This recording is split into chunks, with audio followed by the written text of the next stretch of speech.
gentlemen, mga kababayan, Assalamualaikum warahmatullahi wabarakatuh. Madayaw, maayong adlaw, kaninyong tanan, magandang araw sa inyong lahat.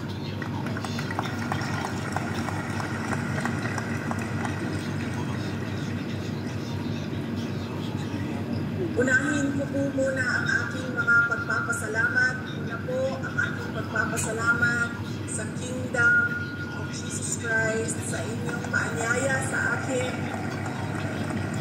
na dumalo sa inyong 39th anniversary. Maraming salamat po sa inyong imbitasyon.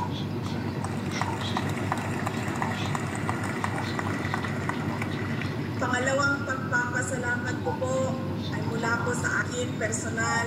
Ang pagpapasalamat ko sa tulong ninyo, sa kampanya ninyo, sa suporta ninyo at sa boto ninyo para sa akin noong nakaraang halalan taong 2022. Ang susunod na pagpasalamat ay mula sa akin pa din, personal din sa akin ang pagpapasalamat sa inyong lahat sa suporta ninyo sa aking trabaho noon sa Department of Education at patuloy na suporta ninyo sa aking opisina, ang Office of the Vice President.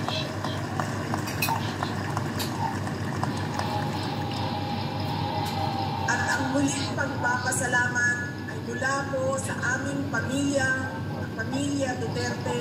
Napakalaki ng utang na loob namin sa inyong lahat, mga kababayan, sa pagkakataon na ibinibigay ninyo sa amin na makapaglingkod sa ating minamahal na Pilipinas. Maraming salamat po. Very nice.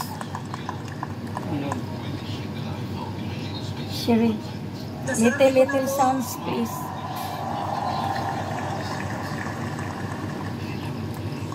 Unahin ko po muna ang mga narinig ko. At narinig ko rin na nasabi ng membro ng Kingdom of Jesus Christ na salak magkutitanan ni Inday Saraw. Nidagan pa siyang presidente, dili na magkalisod-lisod.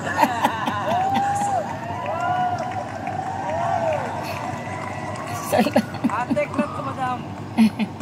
In another forum, I will thoroughly explain myself kung bakit ganon ang nangyari at ganon ang desisyon ko. Pero sa ngayon, hinihingi ko lang ang patawad ninyo na nagkamali ako. Nagkamali dyan ka. Ay, nganong nisunod mo? Namali ako sa paghingi ng tulong at suporta nyo para kay Pangulong Bongbong Marcos. Na! Nabudol tayo, nabudol. I was on the mistaken belief that we were together on the platform of unity and continuity. Nagkamali ako, kaya hinihingi ko ang patawad ninyo.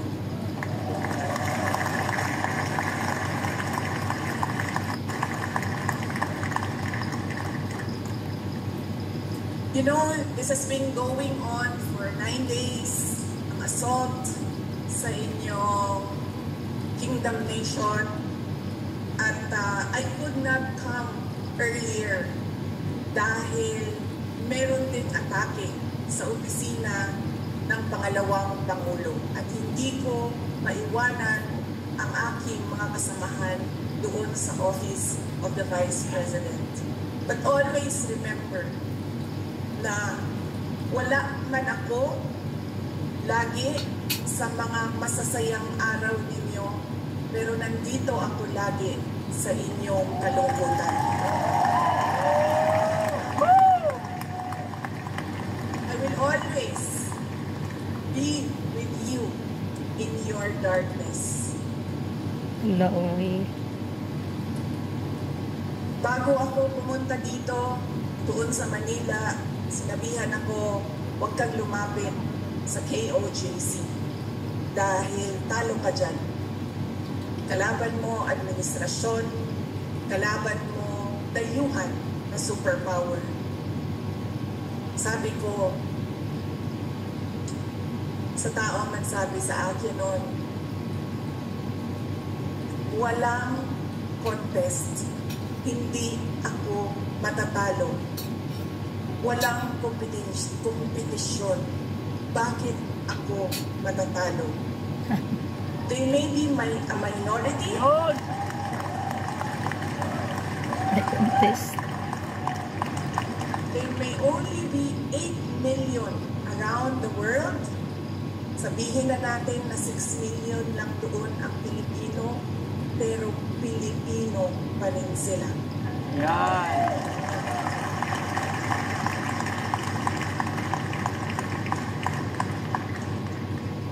Noong ako ay naging Vice President, isa sa lagi na problema natin, di lang dito sa Davao City, but sa iba't ibang lugar ng Pilipinas, ay ang disaster response.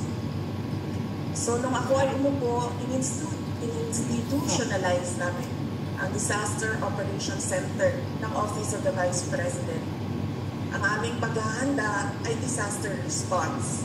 Pinaghandaan namin ang baha, pinaghandaan namin ang delubyo, typhoon, pinaghandaan namin ang earthquake, lahat ng maisip mo na kalamidad, pinaghandaan namin. Pero nasabi ko doon sa mga kasamahan ko sa Office of the Vice President, we have not prepared for a crisis such as the Kingdom of Jesus Christ. So anong sabi ng libro natin dyan sa Disaster Operations Center? Ano ang dapat natin gawin sa krisis, sa disaster na ito? Lahat sila walang masagot.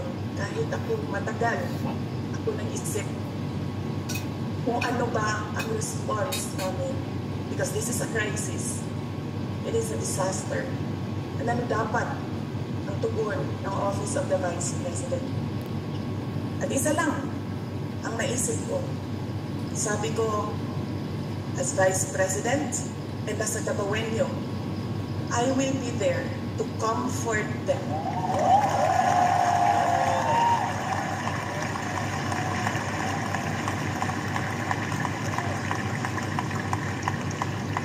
I have a moral obligation to assist them. If they feel that they are persecuted, kahit kukunti lang sila, trabaho ko yan bilang pangalawang Pangulo. Yun!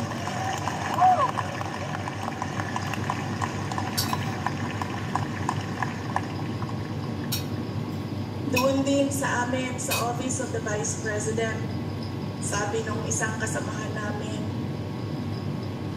doon sa USEC namin, sabi niya, USEC, ano bang matutulong ko kay Inday Sara? Naaawa na ako sa kanya. Sabi ko, tinanong ako ng USEC, sabi ko, excuse me, hindi ako kawawa. Hindi tayo kawawa sa Office of the Vice President. Dahil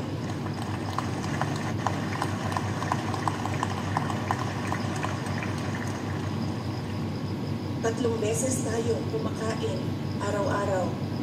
Kung gusto natin bumili ng leche plan, meron pang leche plan. At ayaw natin ng leche plan, gusto natin ng ice cream, nakakabili tayo ng ice cream. Sabi ko, ito personal ko na experience. Kaibigan ko, 47 years old, sumakit lang ang likod. Anong sabi ng doktor? It's cancer of the bones, cancer of the lungs, cancer of the pancreas, cancer of the brain, all together in one person. Anong sabi ng doktor? 6 months na lang. Yun ang kawawa.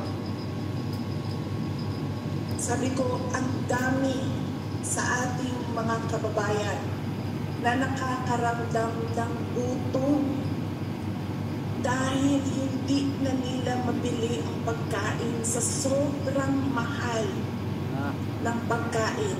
yun. 2 beses na lang kumakain sa isang araw. Correct. Yun ang kawawa. Sila ang dapat tulungan.